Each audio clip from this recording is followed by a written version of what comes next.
What's going on, bottom line viewers? It's Mitch here, live for your NFL Week 18 Power Rankings. I am ranking every NFL team that remains in the playoff race.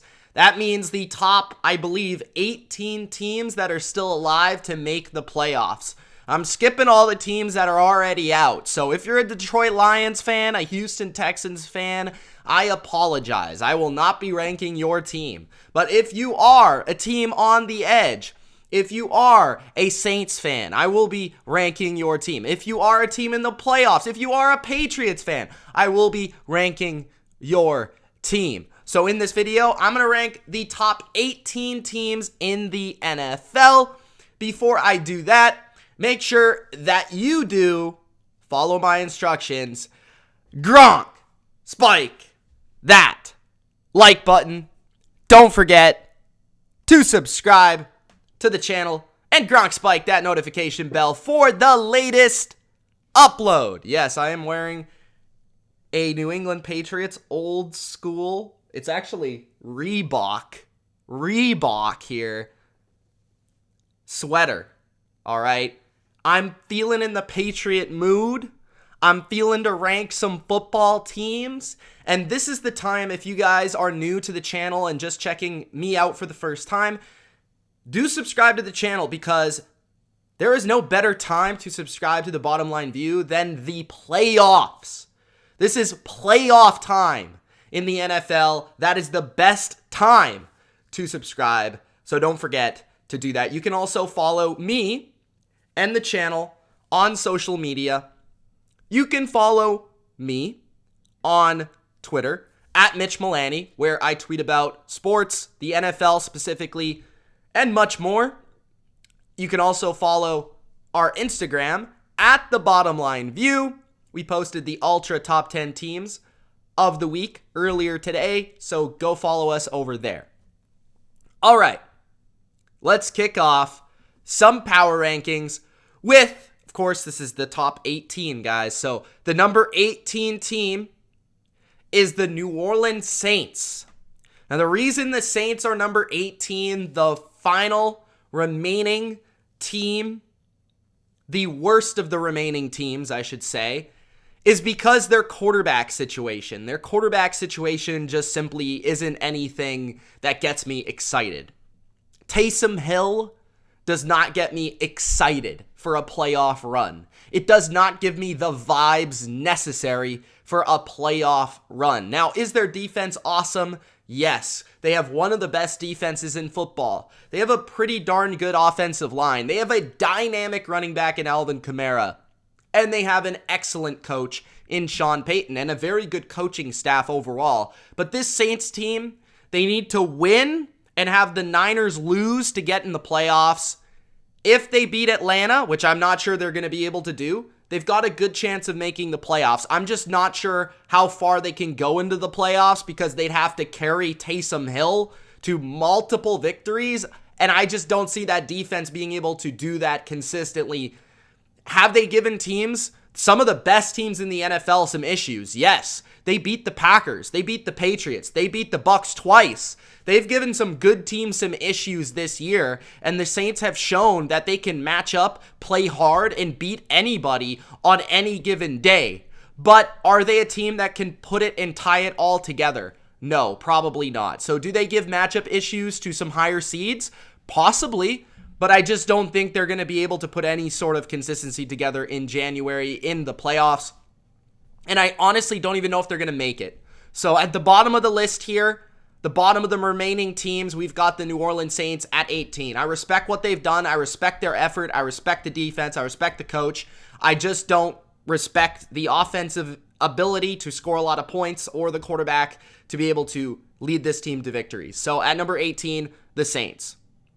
At number 17, the Pittsburgh Steelers. The Steelers, I know, you didn't think they were still in. Well, Ben Roethlisberger said, hold on a minute. They are still in. The Pittsburgh Steelers are still in. And Ben Roethlisberger kind of said his goodbyes at Heinz Field, very emotional. It almost created a tear in my left eye, but it did not. Okay, I'm not that emotional about Big Ben, but the Steelers are still alive. They still got a chance to make the playoffs.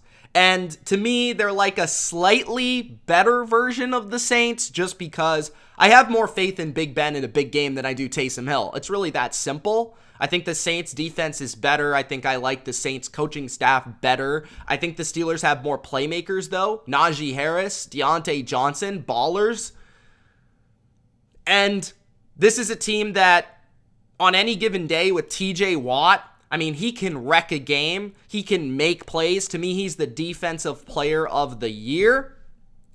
So their defense, Saints defense, both can make plays, both can win them games. Their offense is really where they just miss out, and that's why they've missed the playoffs this year. Haven't gotten the best quarterback play, haven't got the best offensive production, and that's why they're probably on the outside looking in. The Steelers need more of a prayer than the Saints do. The Steelers need a lot to go right, but they still remain in the race, so I decided to rank them at number 17.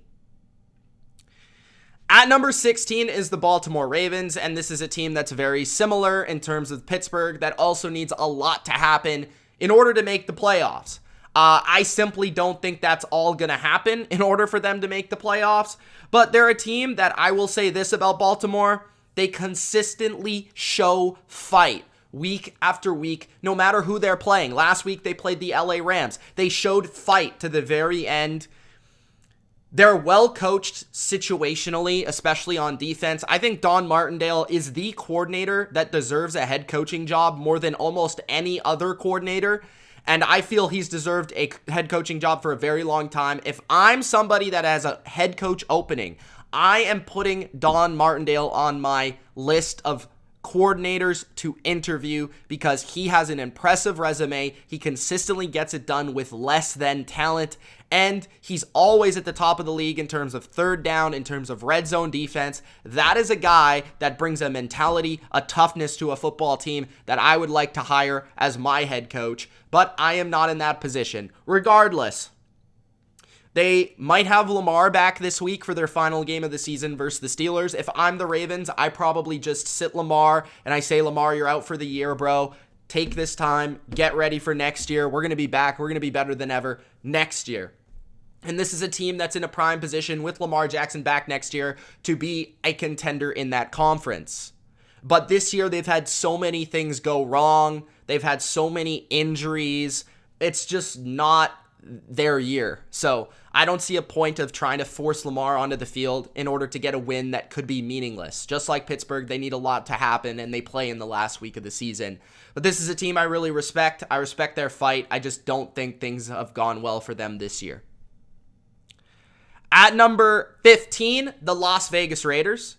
The Raiders are at 15 because they've impressed me in terms of winning these games that I thought were going to be very hard for them to win down the stretch. Finding a way to beat the Indianapolis Colts was thoroughly impressive, especially considering Carson Wentz played and it was on the road. The Raiders just continue to overcome obstacles. The coach, disaster. Henry Ruggs, disaster. And continuously, Derek Carr puts this team in a position to win. Consistently, this defense has been up to the occasion in order to stop whatever is in front of them. And Hunter Renfrow is one of the most underrated playmakers in this league. I love the Raiders. I have been a fan of the Raiders this year. I will likely be a fan of the Raiders moving forward because of their fight this year. I have been thoroughly impressed with a team that is not very talented to be able to get the absolute most and maximize their talent and maximize this schedule and be able to do all they can to get to the playoffs. I don't think they're going to beat the Chargers, spoiler alert, but they do have a good chance of putting up a very close game and maybe even pulling it off. I won't count them out, and it's because of their fight this season. The Raiders, I think their defense has improved.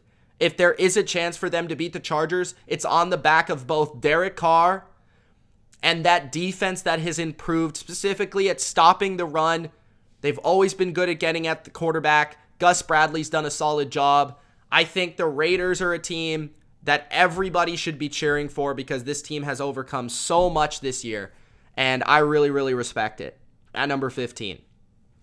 At number 14, the Philadelphia Eagles.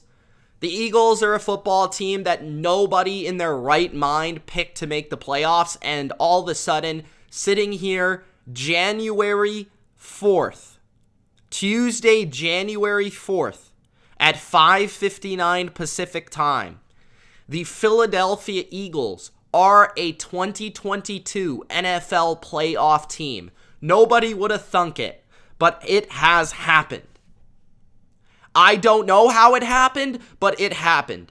And I will say this about the Eagles, that is an impressive achievement. I think the guy that's getting no buzz for Coach of the Year, Nick Sirianni, deserves buzz for Coach of the Year for what he's been able to do with this football team. To get this team to the playoffs, that is impressive to me. Because this team, when you look at it on paper, is not that impressive. They have found an identity. They have stuck to that identity. They have executed upon that identity. And they have won football games. Now, what I will say on the flip side, Jalen Hurts has played great. I love the guy off the field. I think he is a great leader, a great ambassador for the Eagles and Philadelphia. I think their offensive line is fantastic. I think their defensive line is very good. I think Darius Slay could be a future Hall of Famer. But the Eagles have feasted on some bad teams throughout this stretch. They remind me a lot of the Miami Dolphins of the NFC. They have beat a lot of bad teams. But in the NFC, the difference is with the Dolphins and the Eagles, they're in the NFC, and the NFC doesn't have generally teams above 500 overall. So they have squeaked their way into the playoff scene. And again, I'm impressed with what they've done. I think it is overcoming all expectations. But I just don't think they're that good. I think they are just beating teams that they should beat. And I have not seen them yet go toe-to-toe with the top dog and knock them off. And that is my biggest question about them. Somebody in the chat asked, David asks, who do you think the Eagles have the best chance of against in the first round? Now, an Eagles fan commented on my last video, my NFL review video, that it was the BUCS he'd rather play over the Rams. And personally, I would disagree with that notion. I think you would want to play Matthew Stafford the way he is playing over Tom Brady. Not only because Stafford has never won a playoff game and Tom Brady is literally the winningest quarterback in NFL history, but also because I think the Rams are a more favorable matchup than Tampa Bay. Given when Tampa Bay is healthy on defense, they are a top run defense. The Eagles love to run the ball. The Rams' weakness is more their run defense. And I think Stafford is probably more willing, let's say, to give you a couple turnovers than Tom Brady in that setting. So I would say the Eagles would rather play the Rams than Tampa Bay. And they really have no opportunity to be the 5 seed. So it's pretty much down to the Rams or the BUCS. And I would say the Rams. Now, if they have some sort of opportunity to also play the Cardinals, I'm not sure if that's even a possibility. But you would probably put the Cardinals at the top of that list. At number 14, the Eagles. 13, the San Francisco 49ers. The 49ers actually might not make the playoffs, but they are pretty high on this list at number 13. Now, the 49ers have, and why I say that is because they've got to beat the Rams to make the playoffs. If they don't, they're putting their lives on the line in the hands of the Atlanta Falcons and Matt Ryan. So it is possible that Atlanta knocks off the Saints. As I said earlier, I don't think the Saints are very good. They're the worst team out of these 18 teams, and they could be knocked off by a decent Atlanta team. But the 49ers are definitely more talented. They're definitely a better team than the Saints. They might find themselves on the outside looking in, though, because if they lose to the Rams and the Saints take care of business, they are out. And that would be unfortunate. But the thing here is, I'm not sure what the quarterback situation is going to be versus the Rams. I think the 49ers in the building are hoping that Jimmy can play. I think that fans are hoping Lance can play. And honestly, I just don't think Lance is better at all. Some people are actually saying that he gives them a better opportunity to win. I thoroughly disagree. I think Jimmy at this point is a better, more polished quarterback. He's a better passer of the ball. The only thing he doesn't give you is that ability to run that Lance gives you, but Lance is holding on to the ball. He's going to get hit. He's going to get sacked. He's going to throw the ball to the other team. I think neither quarterback is necessarily fantastic, but I think Jimmy, in that setting, gives them a better opportunity to win, especially considering that Jimmy has been very successful versus Sean McVay's defenses in the past. The Niners have beaten the Rams 5 times in a row, so they've got a decent chance of knocking them off here.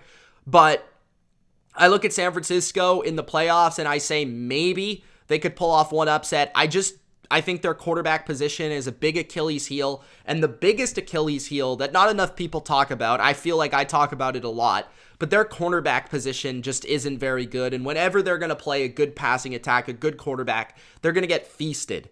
They're going to get feasted on. So I just feel like the Niners, a lot of people are going to look at them as a dark horse if they make the playoffs. I just don't see it because their pass offense and their pass defense are their two biggest weaknesses. And in the 2021 NFL, you can't be that, to be honest with you. And no matter how many other great players they have or the schemer that they've got, I just don't think that it works in today's age. So at number 13, the 49ers. At number 12, the Los Angeles Chargers. The Chargers are a team that I think are very pretty to look at. They're very entertaining. They're exciting. I don't think they're a Super Bowl team. I don't think they're a true contender, and the reason for that is their lack of physicality on really both sides of the ball, but mostly defense. I think their defense has significantly declined pretty much all year long, moving from week 1 on. And their run defense has been a weakness for them all year long. They've had bright spots in between, but we've seen that teams have been able to run the ball at will versus them when they can, when they want to.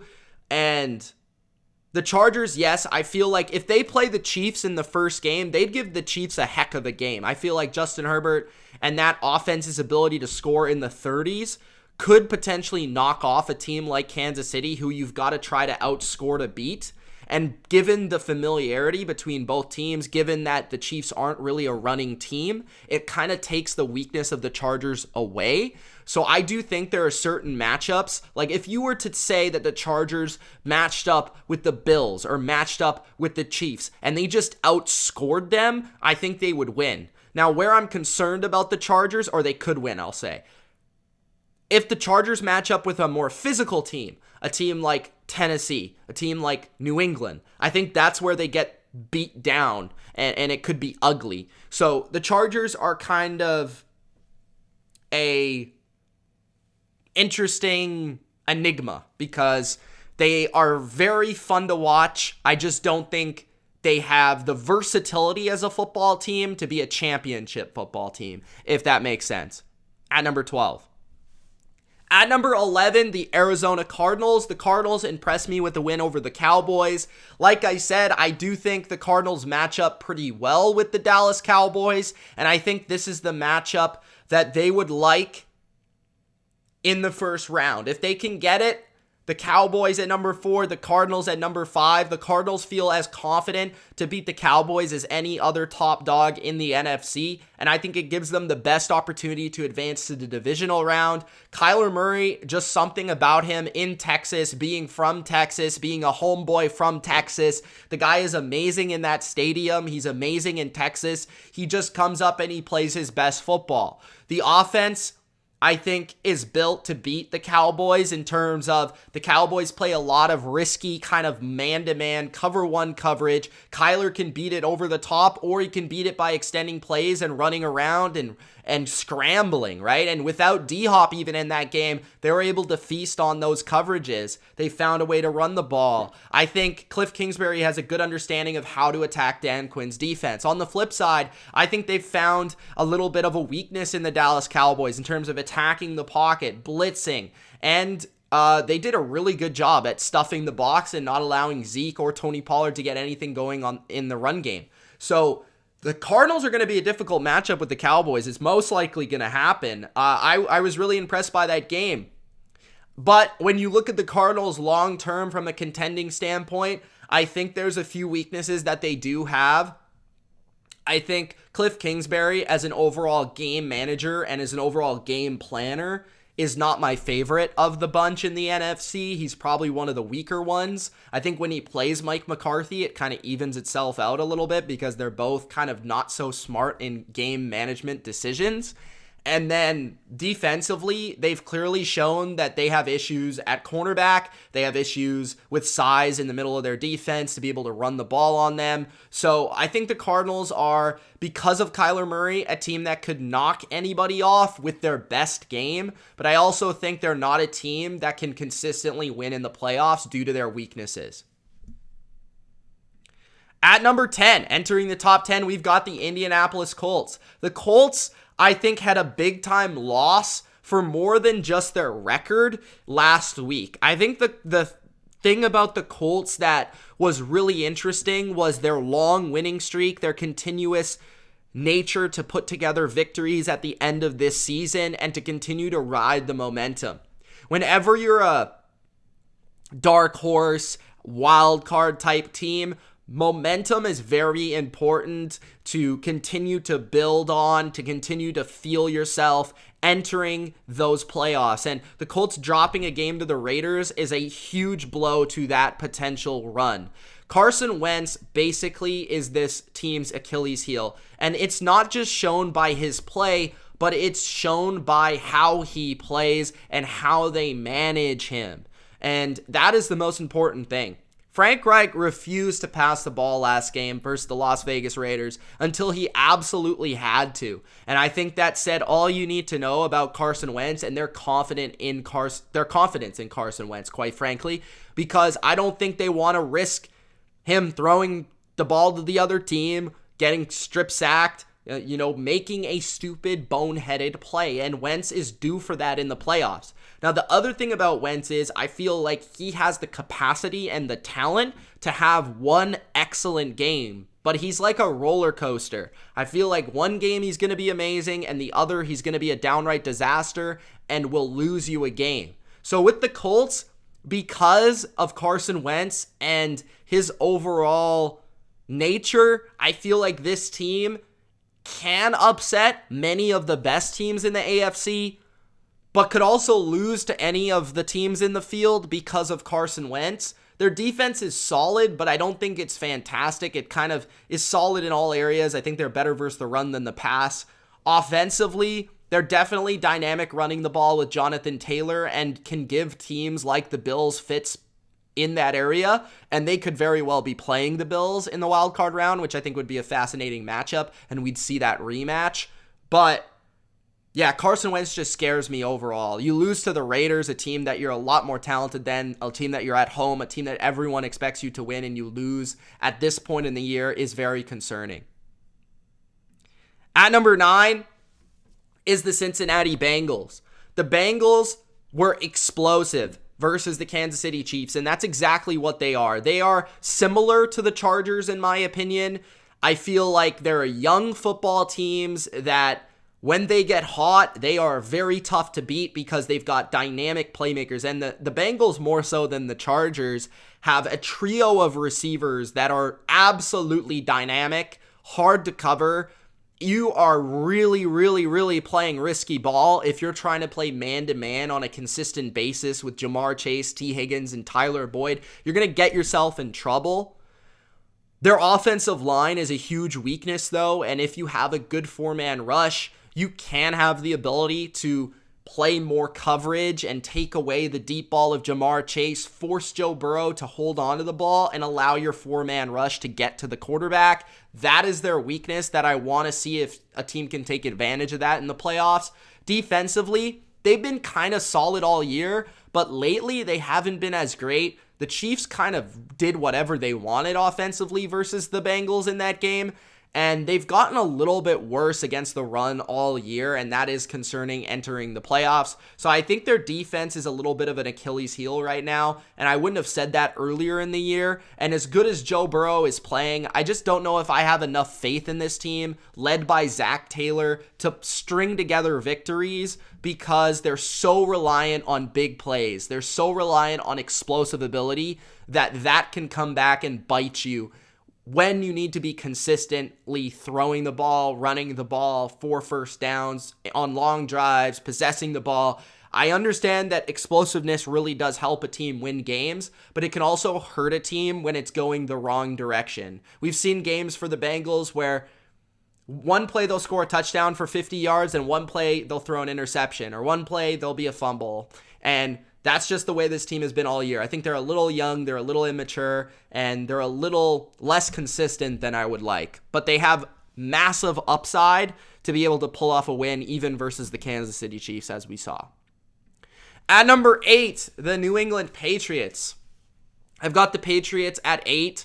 I think they have the potential to go higher and be a dark horse in these playoffs at the perfect time, where I feel like a lot of people aren't really paying attention to them or giving them any sort of credit or any sort of love or any sort of even chance to do any sort of impact or make an impact in these playoffs. I think there was 3-4 weeks ago where everyone was considering the New England Patriots as a top AFC team and contender. And since then, the mainstream media has completely gotten off the bandwagon after the losses to the Bills and the Colts.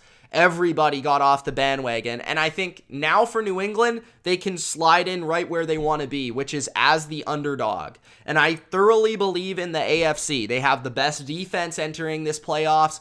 They've got a very talented running game. They've got a balanced approach on both sides of the ball. They've got the best coach entering the AFC playoffs. And yes, they've got a rookie quarterback, but a rookie quarterback that's shown that he can make big plays in big moments.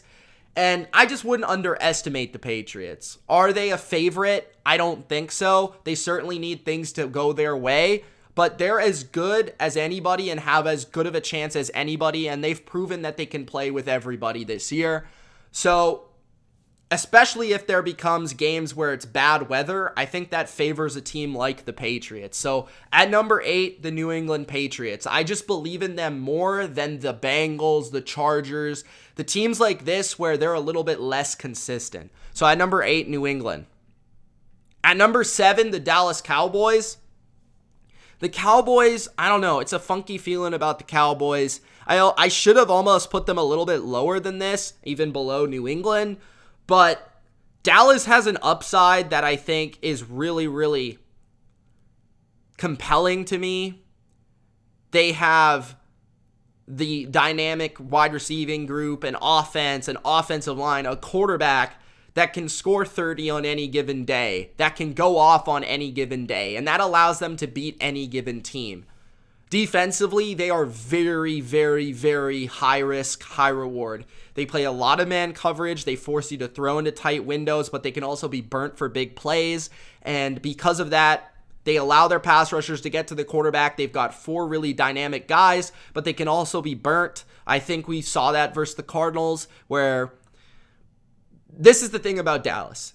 In a 4-game run, if everything goes right for them, if their defense is taking the ball away, they're creating turnovers by pressuring the quarterback, Dak's playing phenomenal, their receiving core is getting open, Zeke's playing like old Zeke, this could all go well for them and they could get to the Super Bowl and win the Super Bowl. I don't deny that. I just think it's asking for a lot, especially considering when they've played the best teams this year, they have not played very well. Their record isn't very good versus the best teams in the NFL, and they're kind of an average team outside of the NFC East. So in a way, the Cowboys could be underrated, but in a way, the Cowboys could also be overrated. So they're just a really odd team. At number 6, the Los Angeles Rams. The Rams, I think, are similar to Dallas, where they have a very high reward, high risk sort of situation, led by Matthew Stafford, where there's a lot of big plays, and if Matthew Stafford is clicking, he can make every throw in the book, and he can beat you down the field, and they can strike. But there's also a side to the Rams and Stafford right now where they're turning the ball over too much. They can't get consistent first downs. They can't string together drives. It's almost like it's all or nothing for the Rams right now. Their run game has improved. Their defense, I think, has gotten better and better and better as the year has gone on. But the way Stafford's playing and the way their passing game is playing and the way their pass protection is on non-play action plays is a little bit scary to me. Defensively, I think they've improved overall. I think they're going to be a tough defense to score on in the playoffs, but there's certainly areas that you can attack. I think tight ends can really attack this defense. I think the middle of the field is where you can attack them. I think trying to throw to anybody besides Ramsey is not a bad bet, and running the ball directly at them and keeping their pass rushers off, kind of off balance is a good idea. But I think the Rams have as much talent as anybody else. I think they've got dynamic defensive playmakers. I think they've got really high-end offensive playmakers, a good coach, a good defensive coordinator. I think they can piece together a run and go after it if Stafford's at his best. But if Stafford has a down game, I'm not sure they're good enough everywhere else to carry him to a win. So at number 6, the Rams. At number 5, the Buffalo Bills. The Bills are... How do I even describe the Buffalo Bills? I think they are entirely dependent. Their Super Bowl odds are entirely dependent on Josh Allen. Josh Allen is this team. If Josh Allen is amazing, this team has an opportunity to run the table and win the Super Bowl. If Josh Allen doesn't have a great game, they might lose the first game they play. And that, quite honestly, is the Buffalo Bills. The Bills have a pretty good defense, and I would say they have the second best AFC defense of the entire field. But it's a defense that has one weakness. They are small, and they can be overpowered. And we'll see what happens when they go, because they're likely to face at least one, if not two of these teams. They're likely to face the Colts, they're likely to face the Patriots, and the Titans at least once, and maybe two of those three teams. I actually, funny enough, think the Bills have a better opportunity, versus a team like Kansas City, and just the way that they match up. But Josh Allen has shown that when he's at his best, he is one of the very best quarterbacks in the league. He can carry a team. He can run it. He can throw it. He throws lasers. He extends plays. They've got a dynamic receiving core that goes 5 deep. They've got a very creative offensive coordinator and play caller. They've got a defense that I think is talented. I'm just not sure with Tre'Davious White out if they'll be able to match up with the best passing attacks, and I'm not sure with their size up front that they'll be able to match up with the best rushing attacks. So I think the Bills are a talented team with a great quarterback. I'm just not sure if they're a complete Super Bowl team. At number 4, the Tennessee Titans. The Titans are at number 4 for me, which is a big rise, and I think the number 1 seed does have a bit to do with that. The fact that they're most likely to get the number 1 seed, they're most likely to avoid the first round. That certainly helps their odds of getting to the Super Bowl. Derrick Henry should be back for them after the bye week, which is obviously getting the king back would be massive, not just for his play, but also for the spirit of the team. How healthy he'll be, I'm not sure. But the offensive line, they can overpower you. They can run the ball, but they do have a huge weakness in the passing game. They're not very good at pass protection. They're not very good at protecting Tannehill. And Tannehill has shown that as like any other quarterback, he kind of is like the Jimmy Garoppolo of the AFC. He can be really good, within a decent system, but he can also be really bad and throw some dumb passes and be, open to throwing the ball to the other team. And A.J. Brown's a stud, but I do think that their passing game might be a little bit too simple to run the table to get to the Super Bowl. I think a lot of their success will come down to Derrick Henry and the running game. Defensively, they're pretty solid. I think some people underrate them, some people overrate them. I think they're very solid versus the run. I think they're well coached. I think they've got some good pass rushers, but I do think their cornerback crew is not very good, and I do think you can attack them at cornerback. If you play a good passing scheme or quarterback, you could take advantage of them in the secondary. But overall, they're a pretty complete team with not a ton of huge like areas of disadvantage. They do have like areas where I'm not a huge fan of them, like I've discussed, but I think they definitely are a team that can play in a multitude of ways, whether that is being a man team or being a zone team or being a blitz team or being just a 4-man rush team, or then on the offensive side, having to come from behind and pass the ball or running the ball. So I think they do have enough versatility to run the table. I just think it comes down to Tannehill protecting the ball, their success on the ground, gaining a lead, allowing their pass rush to get to the quarterback. And they can play a certain way and dominate, but I question them in those games where Tannehill is having to drop back 30 plus times. So at number 4, the Titans. At number 3, the Tampa Bay Buccaneers. The Buccaneers are, for a lot of people, probably going to be overrated through my power rankings here. And a lot of people are down on the Bucs because of the whole Antonio Brown fiasco.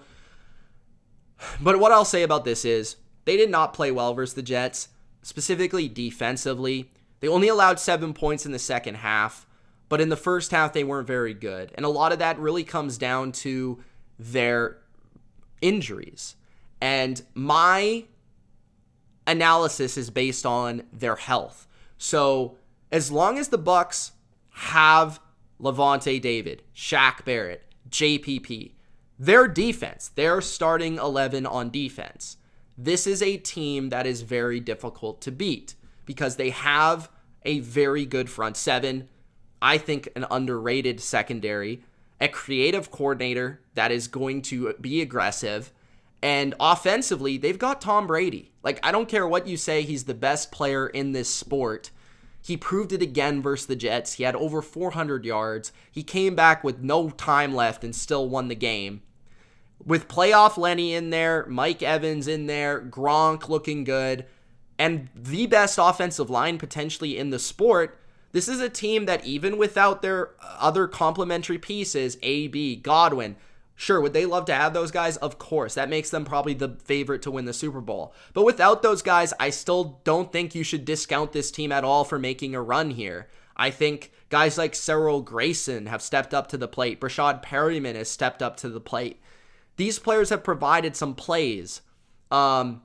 Obviously, there's certain matchups that I think the one that stands out to me is the Rams. I want to see what they would do versus the Rams. I think the Rams are their toughest matchup. But if you're asking me which team has the best opportunity to go to Lambeau and beat the Packers, it's Tampa Bay, 100%.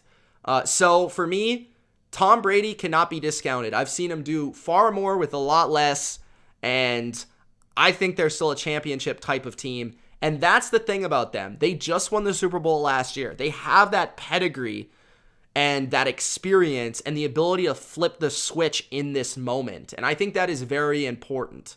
I want to see where they land. I think the 2 seed could be pretty important for them because if they do have to play the Rams, it would be far more advantageous for them to play them in Tampa Bay. But yeah, I just don't think with the field this year being so weak and with Tom Brady on this team, I don't think you can remove them from the top contenders.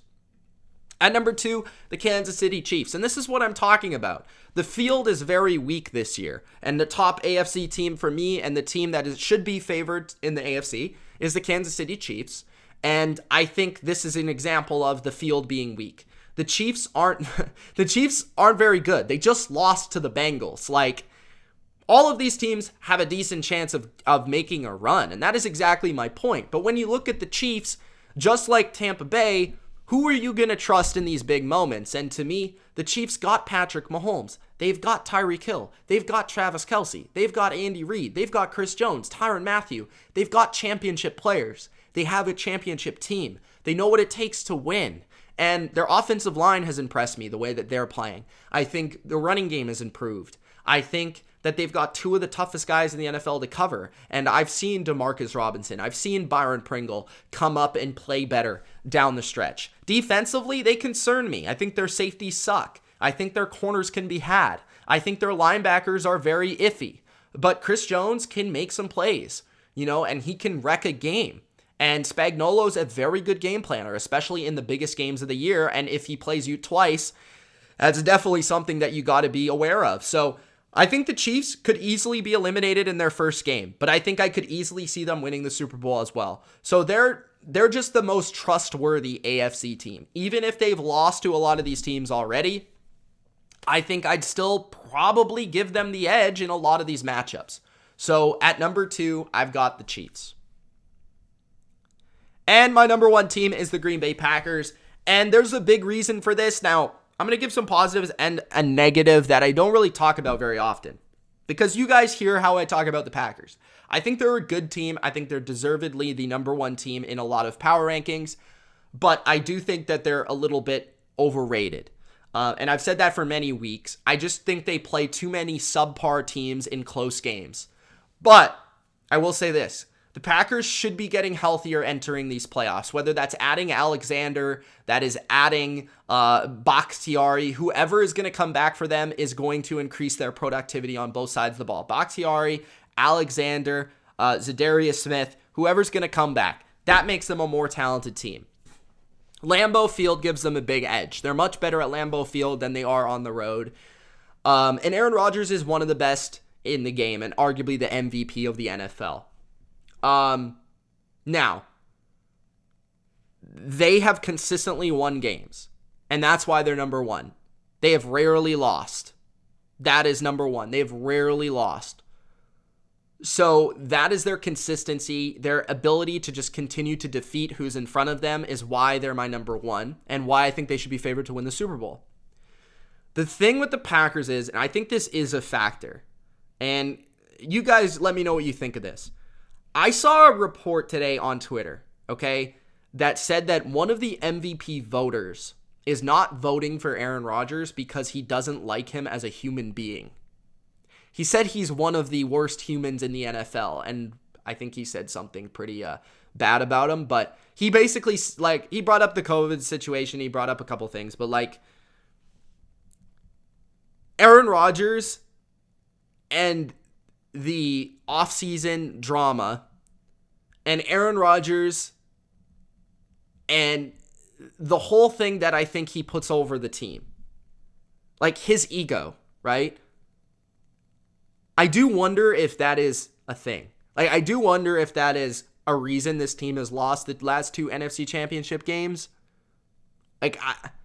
It almost makes me afraid to pick this team to win the Super Bowl because I think there is something in this team with Aaron Rodgers leading them that makes me say that they might just not have that clutch factor with them. I think they're a good team, and I think they should be favored. But they don't have that bravado or that mystique that the BUCS have with Brady or that even the Chiefs have with Mahomes. These teams that just feel like championship teams. The Packers feel like a team that's really good that is bound to lose at some point. And that's just a weird feeling. So maybe I'll be proven wrong. And this isn't really being proven wrong, but maybe this theory will be proven wrong if they win the Super Bowl. But the expectations for them is to win the Super Bowl. Don't get it twisted. It's not to lose the NFC Championship. The pressure is on them to win the Super Bowl. So I think it's really, really interesting. But let me know who you guys think is the best team in the NFL. Let me know your power rankings from 18 to 1. And let me know any Super Bowl matchups that you foresee or potentially your rankings, your dark horses. I think that's it. I think we'll see how it goes down in the playoffs. Like I said yesterday, I think this is going to be a really, really entertaining playoffs because I don't see a lot of very, very good teams. We've had seasons where there were 2 or 3 really good teams.